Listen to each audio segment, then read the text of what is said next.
Hello, Blog sports fans. Talk Radio. We're back.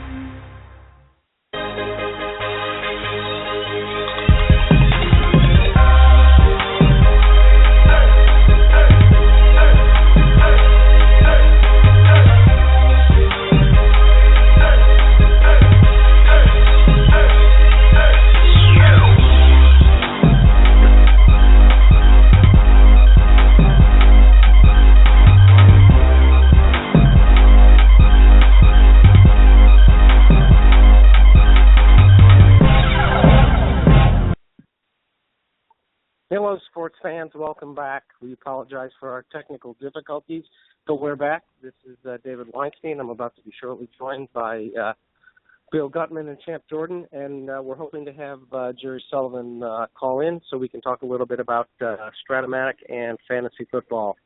Bill and Champ, are you back? Yep, we're back.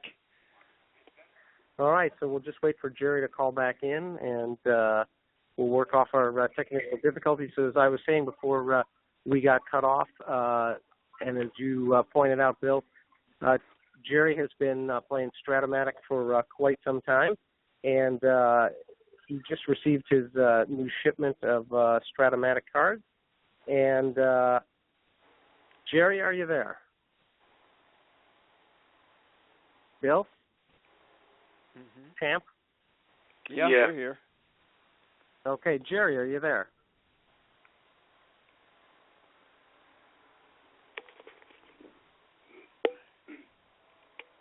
Jerry? All right, well, a little brief history of Strat-O-Matic and Rotisserie. Strat-O-Matic started back in the early 1960s, and it was a way for baseball fans to participate in the game and to manage their own team. For those of you who are unfamiliar with Strat-O-Matic, you receive statistics of each player, and you are able to create your own team, manage your own team, and be more than just a fantasy sports manager. You're actually calling the shots. You're deciding who's batting, when they're going to bat, what your pitching rotation is going to be, and what else is going to be going on. Jerry, are you there? I think so. Can you hear me? Yes, we can now. Thank you for joining us, Jerry. Sure. So as I was explaining to everyone, it sort of gives you an opportunity to manage your own team and become more than just a passive observer. What really caught your attention when you first started playing as a young kid? Well, I think I was 10 years old, so at that age when you're in love with the game of baseball, any game that can reproduce it and allow you to play and be your own manager is kind of a godsend. I remember being like 9 years old, and we just played just with two dice. And kept score, and then when we realized there was this game out there that had the actual statistics, and you could play games with real major leaguers, we just were enthralled, and I've been playing for 50 years. How has the game changed since you started playing as a kid? Now with the advent of computers and the ability not only to have more instantaneous statistics, but not have to sit in the same room with the person who you're playing against? Well, over the years there have been many, modifications, statistics, more, nuanced strategy just to make it more and more realistic. Things like ballpark factors and clutch factors and advanced fielding charts. So, I mean, you can play, different degrees of, advanced Strat-O-Matic. Now I'm playing online, which is a different deal, which incorporates all of those aspects without you really having to even consult charts and stuff. It's all figured, on a computer for you. So that's been a big change for me. And I was a traditionalist, and a lot of old Strat-O-Matic players will tell you, well, I couldn't play without the dice and the cards. It just wouldn't be the same. But eventually, as I realized this was, the only way I had to play the game and engage with other Strat nuts and play full leagues, that I accepted it, and now I'm addicted to the online version. A lot of people are more familiar with traditional fantasy football. I know, Champ, you've got a couple of teams. In what way is playing Strat-O-Matic different? I know that with Strat-O-Matic, you keep your team, you trade in, you move out players, and you can sort of massage that lineup as you go along. How does that differentiate Strat-O-Matic from more traditional fantasy sports? Well, the basic difference is you're playing an actual game. You're playing a 9-inning baseball game, and you're managing, your lineup and your pitchers, your pitching rotation. You go playing lefty-righty factor, and I've always said that baseball is the game that's most easily, translates to a board game because it's linear and there's a result on every play. So you're playing baseball, whereas in fantasy, it's a different game basically. You accumulate stats over a season, depending on the format for fantasy baseball, which I also play. But you're not playing and recreating an actual baseball game. So to me, that's a world of difference, and what makes it more gratifying for a baseball lover is that you're playing the game itself. To me, the bigger difference seems to be that you don't have a manager out there out of your control where you need an extra run or you need a pitcher to shut somebody down, and some manager decides he's going to switch a hitter out on you or switch a pitcher late in the game. Yeah, and you're not as much as at the mercy of another manager, and everything you do pretty much in Strat-O-Matic is your own. It's your own decision, and that's what makes it fun and what gives you an edge over another player. I mean, you literally can make the same sort of decisions that managers do in real life. One thing about the online strat that I'm in, that when you'll be playing against a person in another state. I'm in Buffalo. My league is partly based in Missouri and in New Jersey. So what you do in that case is you'll send a computer manager to the other person, and the game, which is loaded on your machine, his team will be managed through this computer manager, which gives the lineup and tells it what to do in certain situations. It's still a lot of fun, but you're playing as the home team, and you don't actually see the other person, and he's not actually making every decision. I mean, it's different. Like if I manage a team, I make all kind of pitching changes, and you can't do it to that extent through a computer manager, if you know what I'm saying. So it's not quite as pure as face-to-face, but it's still a very satisfying version of Strat-O-Matic. How much more aware do you have to be of the stats and of the way players are batting and the way things are going when you're playing Strat-O-Matic versus just plain old fantasy, where you're relying on every day, every week performance by players? Well, the thing with fantasy is, in fantasy sports, your stats are being accumulated according to what's actually going on that season. So you do have to manage a team. You have to change the lineup. You make trades. I play fantasy basketball too, and there's a lot of waiver pickups. You're always adjusting and trying to get players to fill in.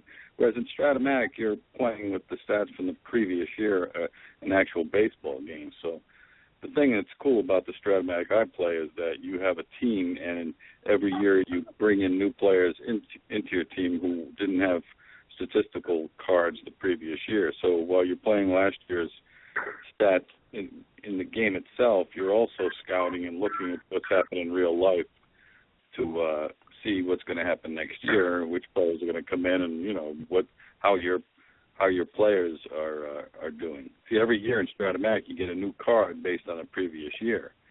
So like the roster, the team you're playing in your current Strat-O-Matic, you're also watching real life to see what the card will look like next year. So you're kind of watching, two things at once.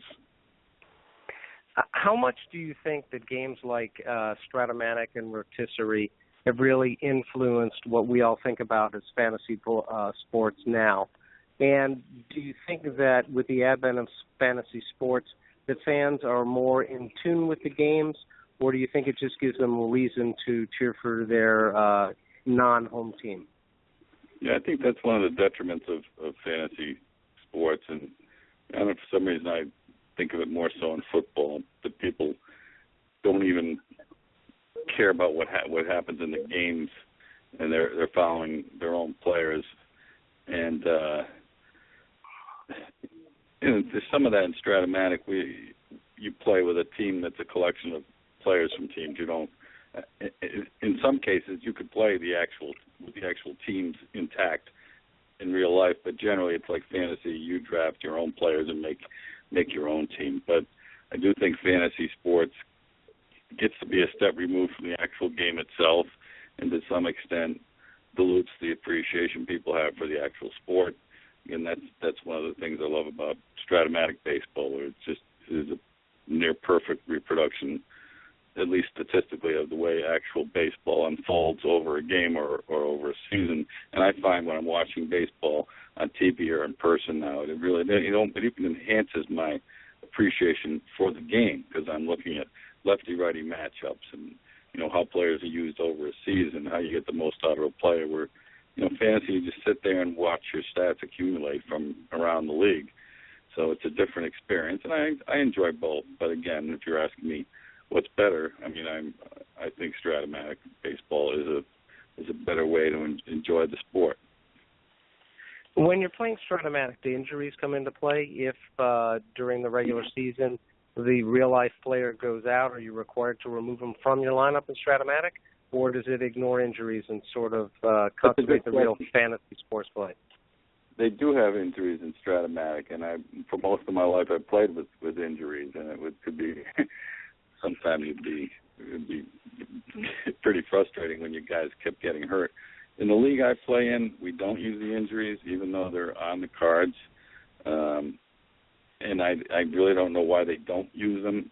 What we do have is strict usage limits, which becomes one of the most overriding concerns in the entire league, is making sure that you don't overuse players. When we were kids, a player would bat 80 times in real life, and you'd play him every day because he hit 350, and it was not realistic.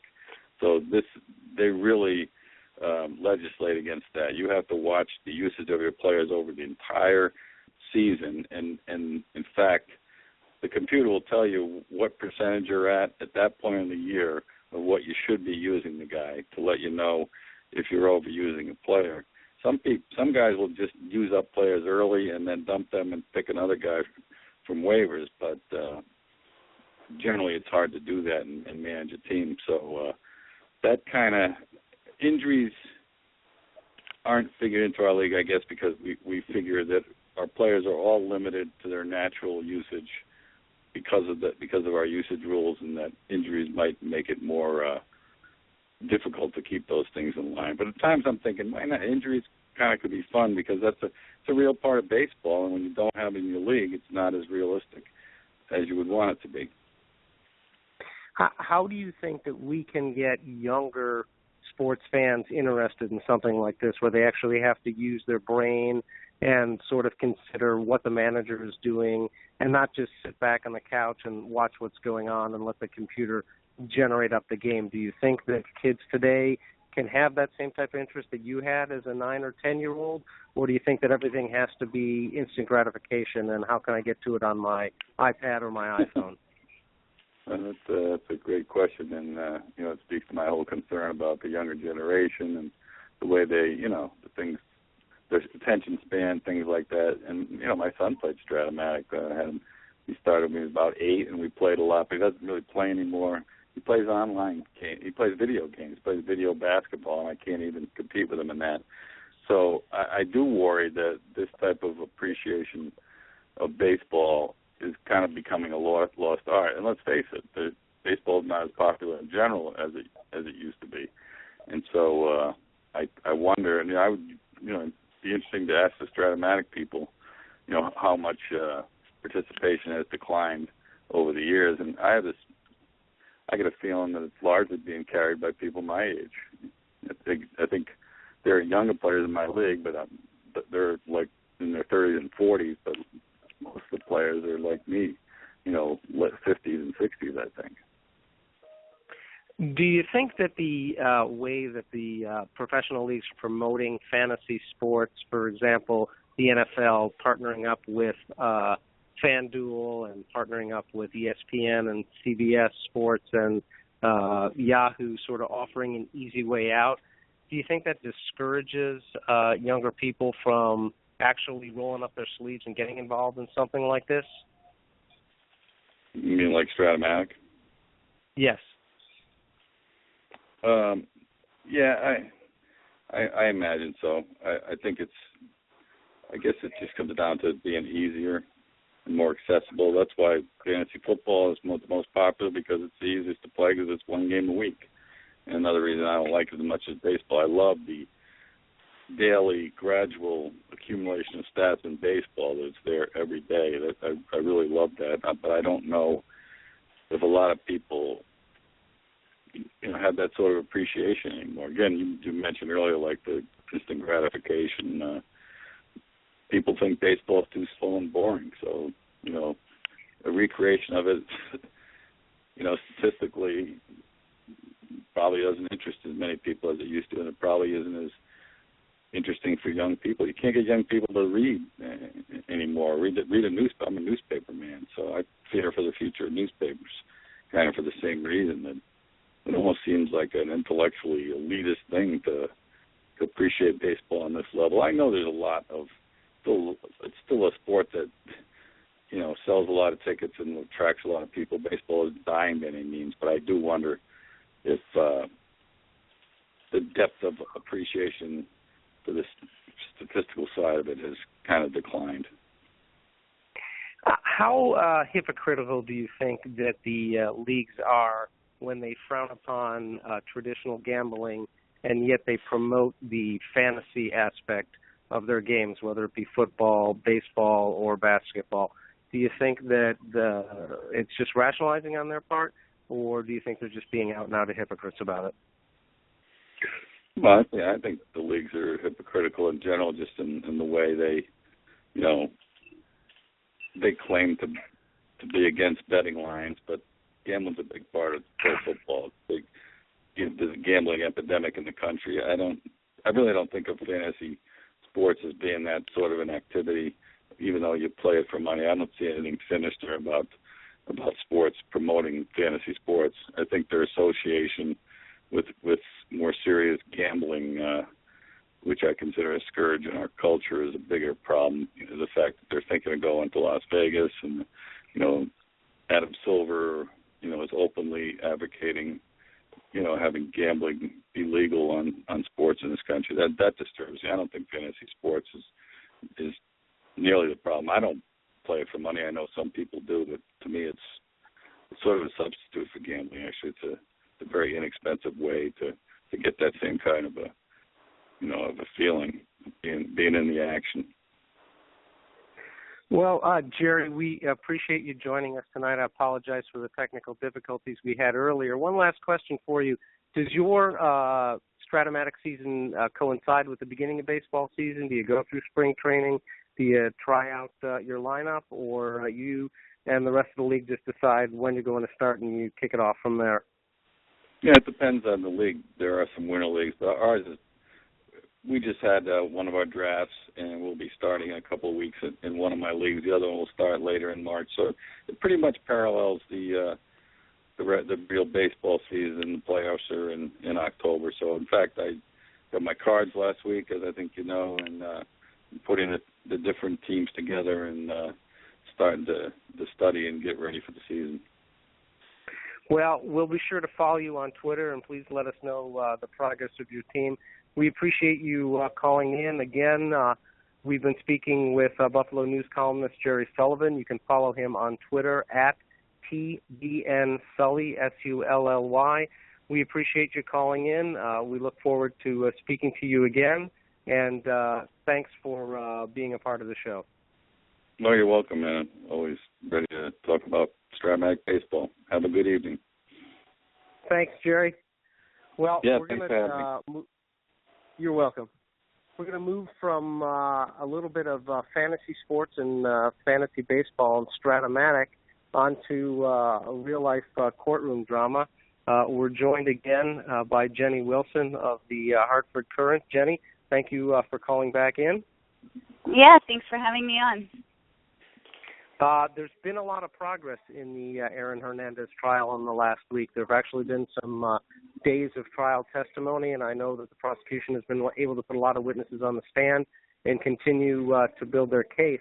When we last spoke with you, there had been some preliminary crime scene evidence that had taken place, and I know now that the prosecution has been taking the jury through the days leading up to the death of the victim, as well as what they believe were going to be essential pieces of the puzzle. Are there any highlights that have occurred over the last couple of days that you think are important in helping the prosecution to build their case?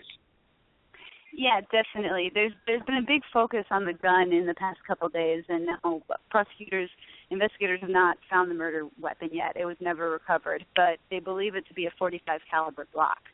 And they say that they have surveillance footage that shows Hernandez holding a weapon that resembles a .45 caliber Glock in his house, a few minutes after Lloyd's alleged time of death. So in the past couple of days, we heard testimony from maids who used to clean Hernandez's house, who testified to seeing a large black gun in the home in spring 2013.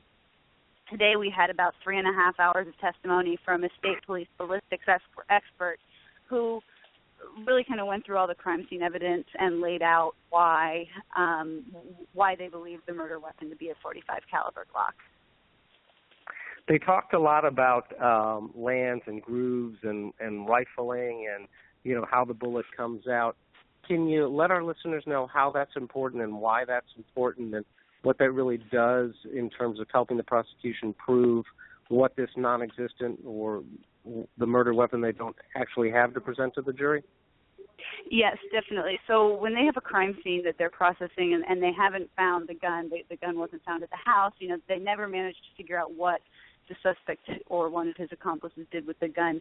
They can examine the shell casings and bullets that were found at the scene or elsewhere to determine what weapon fired those projectiles.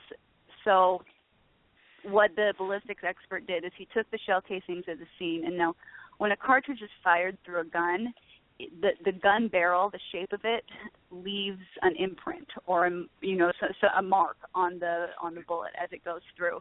So by examining this evidence, they could see what the Glock system, it's called the rifling system, that refers to the shape of the gun barrel and the pattern of the gun barrel.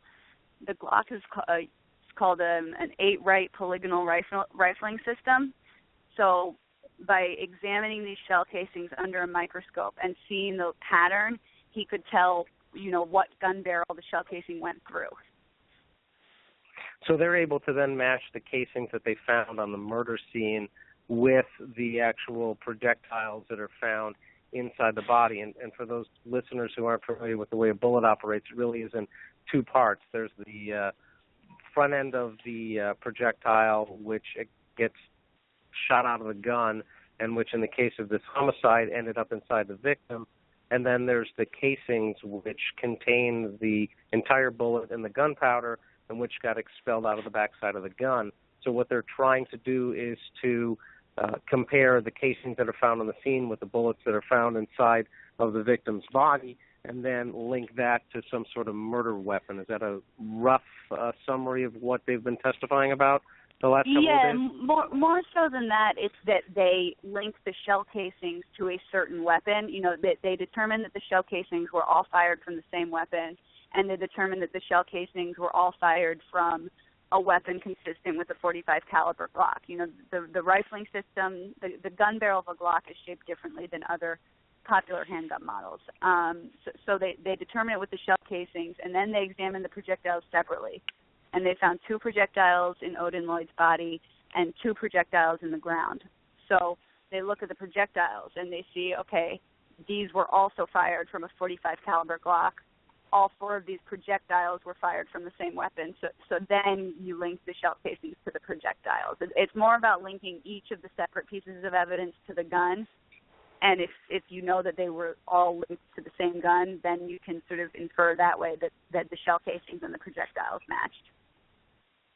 Now, in terms of the gun, there was some testimony over the course of the last day by people who were housekeepers at Hernandez's house and how they observed both the gun and then that the gun wasn't there. I know that they talked about a mattress in the basement, which was the only room that wasn't under constant video surveillance. And in fact, didn't they introduce an actual piece of the mattress that had an impression on it to infer to the jury that a Glock 45 caliber had at one point been in the basement of Hernandez's house?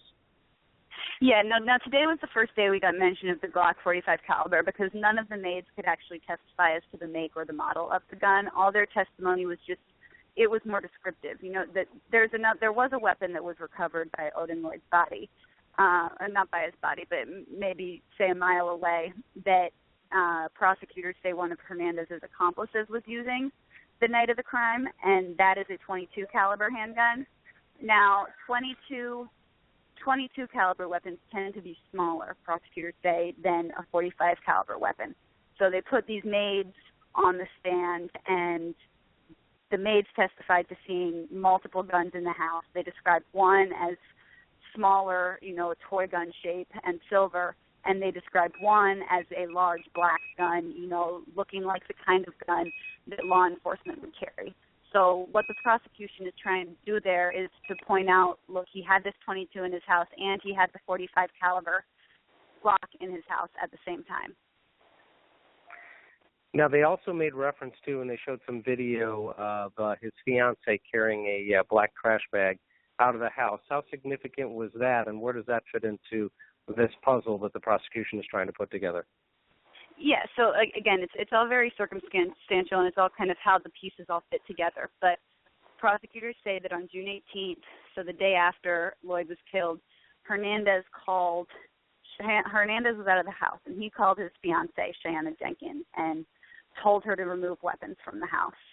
And Cheyenne then goes down into the basement where prosecutors say a gun was stashed in a black lockbox, and she asked to borrow her sister's car. She walked down to the basement with a folded black trash bag. She's later seen on surveillance footage carrying the trash bag out of the house, and her arms were wrapped around the trash bag. So, you know, and you can see on the video, it does appear to be an item that is fairly heavy. And they say she then put that in the trunk of her sister's car, drove away, and disposed of the murder weapon at that point. All you actually see on video is the black trash bag, so it's easy for defense to counter, you know, it was just a trash bag. And speaking of the defense and their cross-examination, how effective were they in contradicting the ballistics testimony, in poking holes at what the maids were testifying about concerning what they observed, and sort of downplaying the significance of this piece of video, showing what purportedly could be someone carrying away the actual murder weapon? Yeah, well, with the maid's testimony, the defense is really just kind of trying to chip away at you know, the detail that was maybe presented in direct examination. You know, and it is a little bit, it's just a black gun. That doesn't necessarily mean it's a murder weapon. So a lot of their testimony, a lot of the cross-examination of the maids was, you know, how often did you go to this house? And, you know, you weren't there every week. You were only there on Tuesdays and stuff like that. When they cross-examined the maid who saw Cheyenne putting the black trash bag into her house, they said, you know, was she doing anything? Did she say, don't look at me? Did she say, go away? Did she try to hide what she was doing from you? So that was sort of their strategy with the maids. With the ballistics expert on the stand, and I'm going to get a little bit technical here with this ballistics evidence because it's a little bit complicated, the argument they used, but essentially what they said was that because the 8-right polygonal system that the Glock uses it's got smooth edges on the inside of the barrel. All the grooves that are on the inside of a gun barrel are smooth, whereas something like a Smith & Wesson, for example, they're more sort of cut straight and jagged. So it leaves much more easily identifiable markings on the projectiles. So they were saying, you know, doesn't it strike you as unusual that you could identify these polygonal markings on the projectile? Now, again, that's not the shell casing. That's just the bullet that was dispensed, you know, the ones found in Lloyd's body and in the ground. So the witness's response to that was essentially, yes, it was unusual, but no, I did not think anything unusual of it. It didn't lead me to believe that it was fired from anything other than an ordinary Glock, even though it was unusual to identify this pattern on the projectile as well because of the nature of the gun barrel in a Glock. And how does this all tie back into the casing that was found with the piece of blue bubble gum that they talked a lot about last week?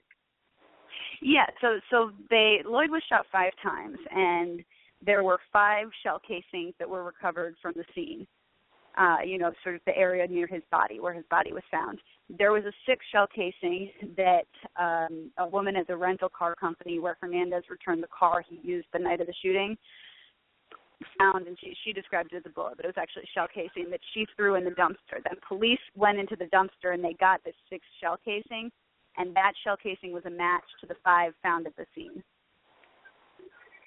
So that links the vehicle that was leased by Hernandez back to the projectiles and the casings that were found, and sort of builds more onto that circumstantial evidence that the prosecution is presenting. Is that an accurate analysis of what they've been trying to do?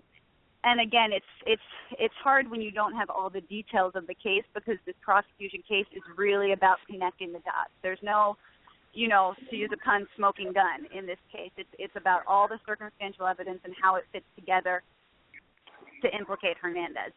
It's not, one big thing that they have that's their best piece of evidence. It's how they all connect.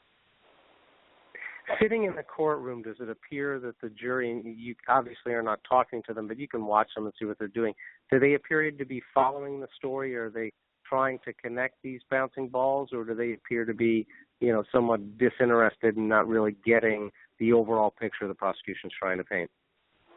Yeah, they actually seem to be a pretty engaged jury. Sometimes in these trials, especially one like this where you have so much law enforcement witness testimony, so much detail. We had 2 hours just about serial numbers the other day.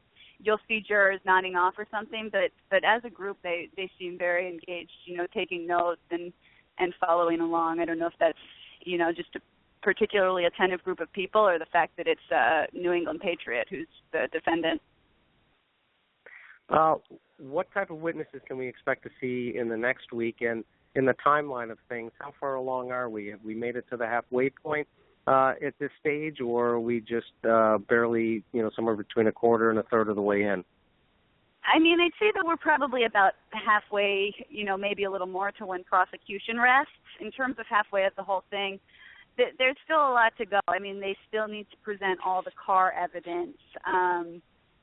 They still have to sort of trace, like we had somebody from the gas station where Hernandez stopped before he picked up Lloyd that night. We had someone testify, who was working there that night, but they still have to put the manager on the stand. So they'll do that. Everyone who fingerprinted Hernandez and his co-defendants will have to testify. So you have all those things, and then you get into sort of the, their final show, the big sort of theatrical ending, which will probably focus on, their best evidence, the actual shooting, and what they can say about that. So I think we still have a ways to go, definitely before the trial's over, and even before the prosecution rests their case. Any guesses out there about when Jenkins is going to take the stand, or if they're just holding her sort of in the bullpen and going to spring her if their case gets a little bit weaker now that she's been given the grant of immunity? I mean, I think that if you give someone immunity, you intend to call them to testify. I don't think they would go to the trouble to file a petition for immunity if they weren't going to call her to testify. So I think that shows they do plan to call her. If I had to hazard a guess, and then I would say it would likely be towards the end. But there's no, real definitive indication of when they're going to call her.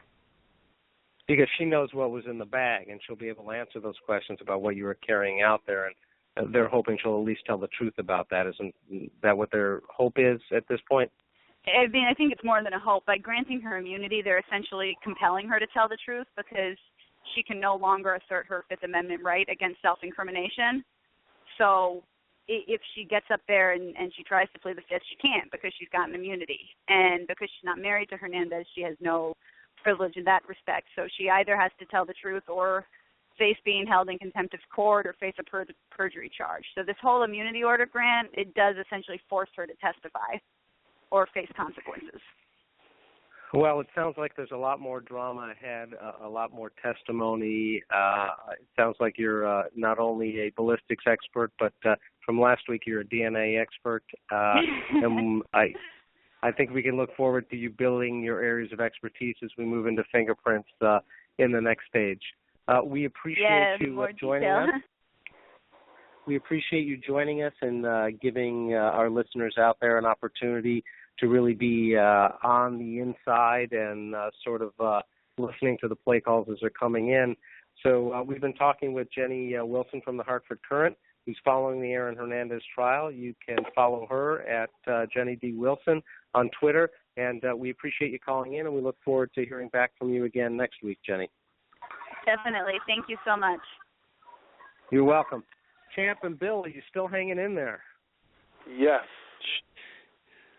Sure am. Right, so my big question for you, Bill, is after hearing Jerry Sullivan talk with quite a bit of passion about Strat-O-Matic baseball and how it's different from fantasy sports, and knowing how you are a true baseball fan, the kind of guy who can't wait for the pitchers and catchers to report, his brief description, although technically interrupted, given you any thought about playing a little Strat-O-Matic baseball? Oh, absolutely not.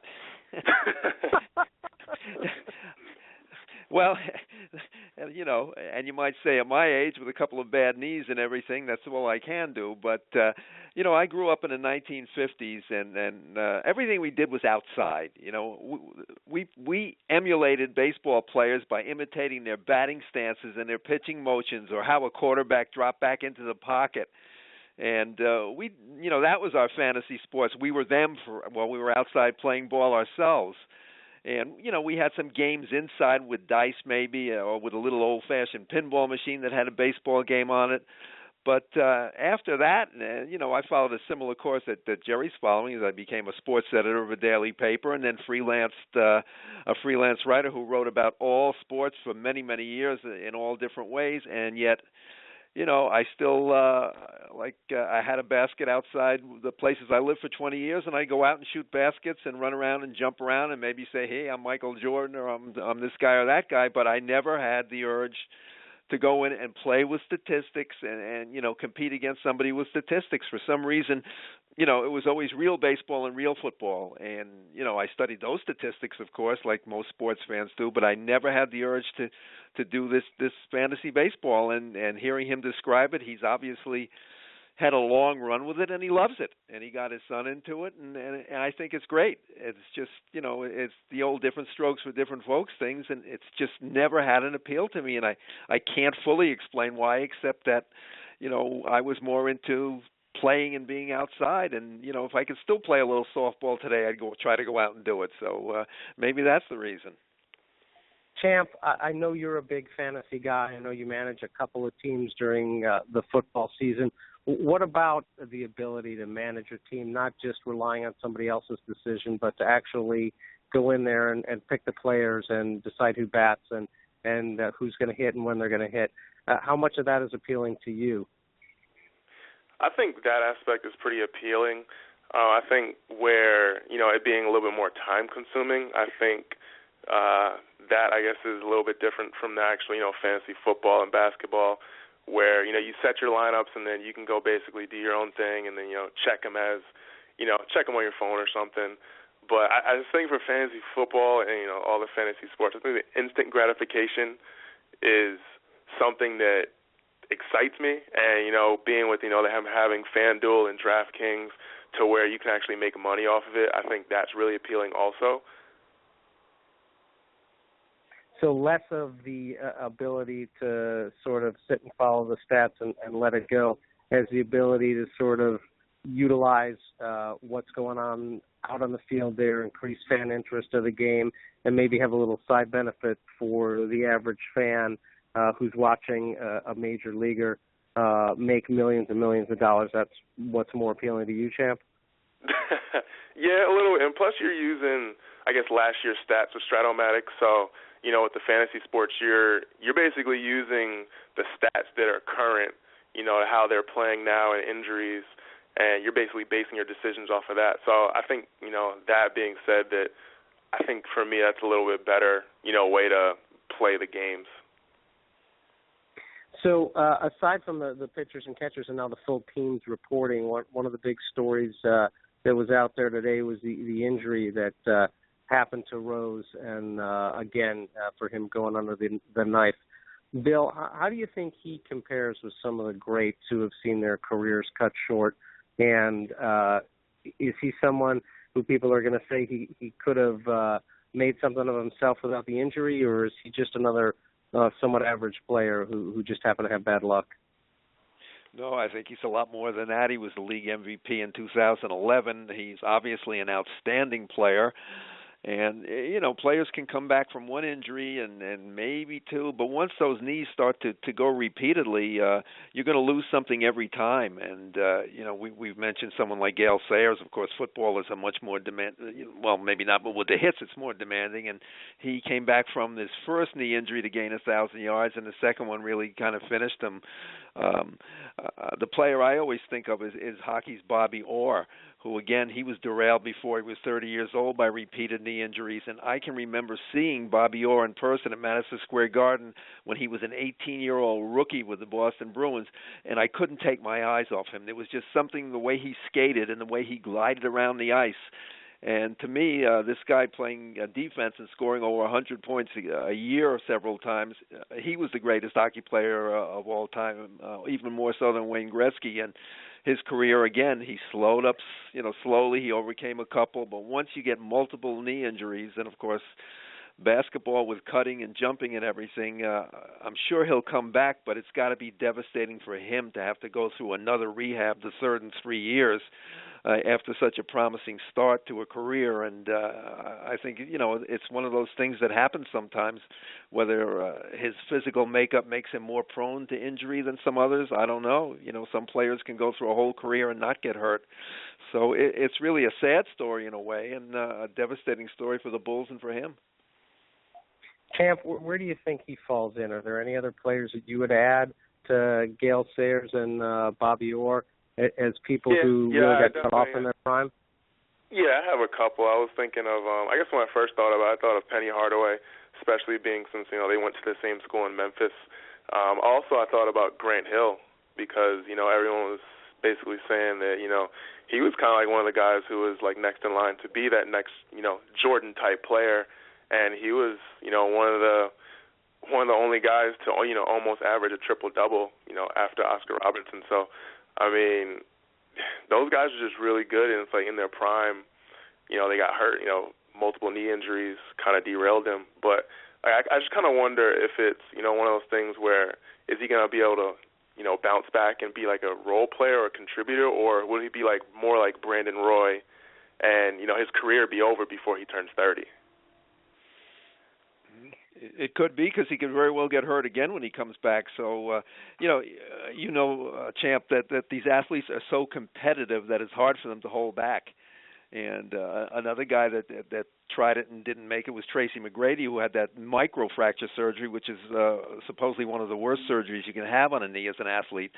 Another guy I think of, I don't know if you remember or not, was Bill Walton, who was certainly won a championship with Portland early in his career, and then was derailed by foot injuries. And Walton, some say, would have, been considered one of the three greatest centers ever, 3 or 4, with Russell Chamberlain and Abdul-Jabbar Kareem. Walton was on that road. He could do it all, and the injuries stopped his career in the tracks. And he did end up as a role player. His last championship was as a backup center with the Celtics. So once they start getting hurt repeatedly, it definitely takes something away from them and their ability to play at that highest level. Do you think that? Well, I was going to say, do you think that Derrick Rose being from Chicago and playing for the Bulls, do you think that is more of a blow since he's homegrown talent? Well, it might make it a little bit worse, but no matter where he played, to have 3 knee injuries like that, and what happens, as you well know, there's no sentiment in sports. I mean, Bobby Orr was eventually traded by the Bruins to the Chicago Blackhawks to finish his career, and if there was ever anyone who was an institution in Boston within a couple of years, it was Bobby Orr. So he could well come back and not quite be what he was, and end up getting traded to a team that wants him as perhaps a backup if he's willing to do that. So it's hard to say, but again, being in Chicago and from Chicago, sure, that makes it worse because, he's probably got a lot of family and friends there all the time, too.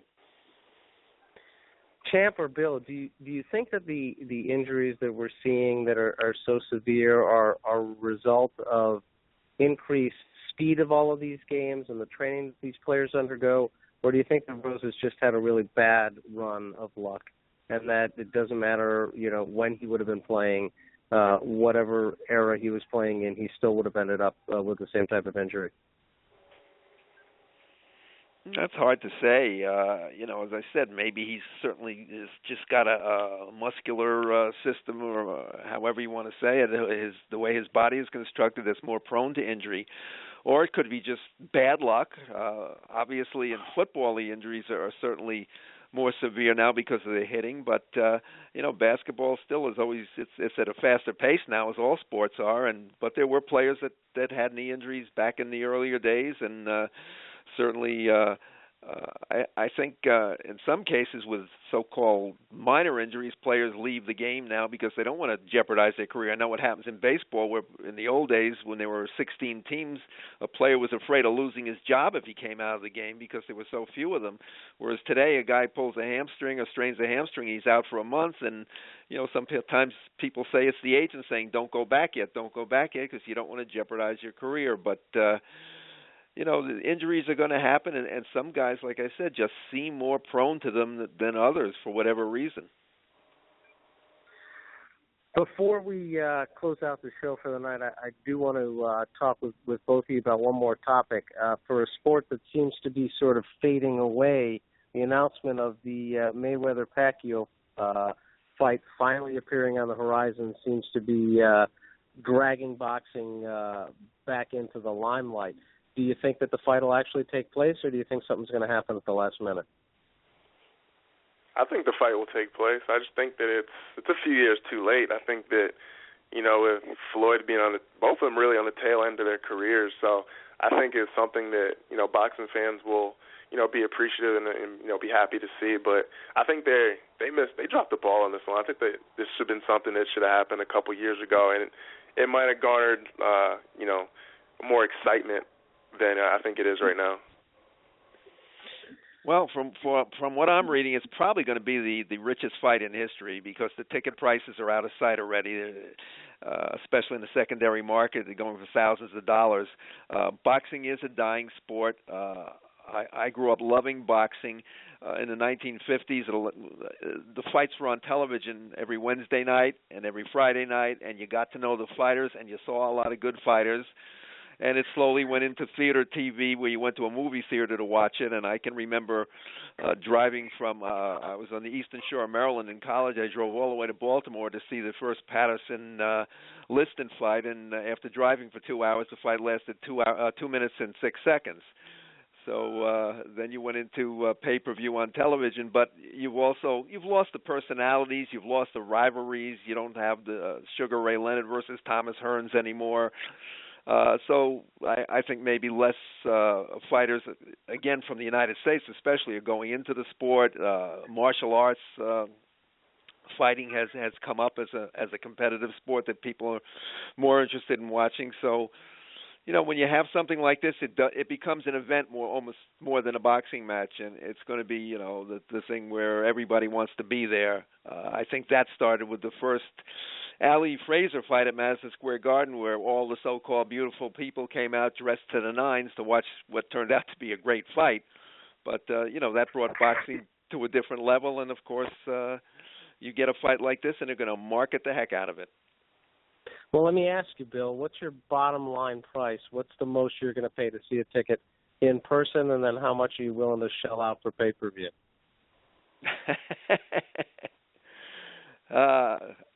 In this day and age, no, I wouldn't shell out anything for it. I mean, you don't. I've shelled out money for pay-per-view when it wasn't $90, when it was maybe $20 or $25, and I got burned a few times by very short fights, by controversial decisions. It's a strange sport. It always has been, and you don't know what you're going to get. Like Champ said, this is a fight that should have happened 5 or 6 years ago. Maybe they're still evenly matched in that they're both, 37 and 36 when the fight takes place. So it'll be an interesting fight. And certainly Floyd Mayweather is an interesting character in that he's a guy who's been in trouble out of the ring many times. He flaunts his money, and yet no one has ever beaten him. So there's some fascination in that. But, to pay to see it, I don't know if I'd do it. What about you, Champ? I'd definitely not pay to see it. I guess pay-per-view. If I would watch it, I'd probably go see it in person. But I wouldn't pay more than a couple $100. I know that these tickets are going for thousands of dollars, so I'd probably just have to sit this one out. Do you think it's odd in an era where people are paying the same thousands of dollars to go watch a Super Bowl, which we all know is going to guarantee them a halftime show and 60 minutes of play, that people are reluctant to pay to go and see a boxing match that would cost them that much? I think that has something to do with it. I think that you could pay $1,000 for for that match, and you could show up and that fight could end in 10 seconds. Or but they're going to have a $40 million live gate, I think I read. So they're going to make money, and that's not even the pay-per-view. And do you think that's more about people wanting to be seen at the fight than people actually seeing the fight?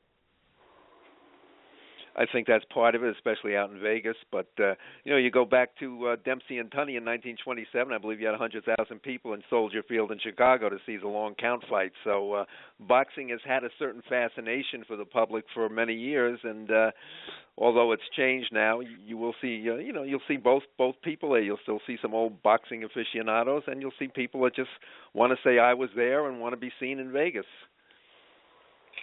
All right, and the last thing I want to ask you, Bill, is A-Rod showing that he can come back on the field with the swings he's been taking and the little bit of practice he's putting in, or is he going to just have to be content to be picking up some hits as a designated hitter?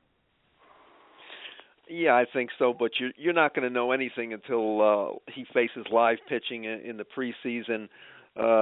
It's funny, they said he took 71 swings his first day in the batting cage and hit 6 out of the park, which means nothing in batting practice. I did read one scout or player who saw him hit said the ball didn't have the old backspin it had when he was really A-Rod.